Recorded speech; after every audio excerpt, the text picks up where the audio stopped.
Here I have Samsung Galaxy A05, and today I'm going to show you how to take screenshot on this device.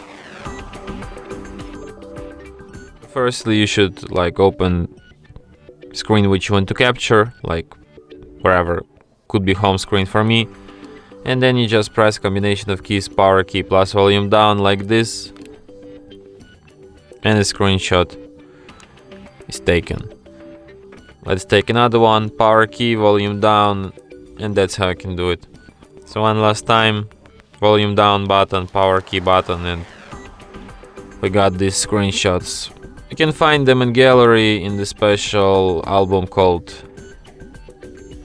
Screenshots. And from here you can favorite, edit, see details, change effects, share or delete your screenshots, or perform other actions from this list. So yeah,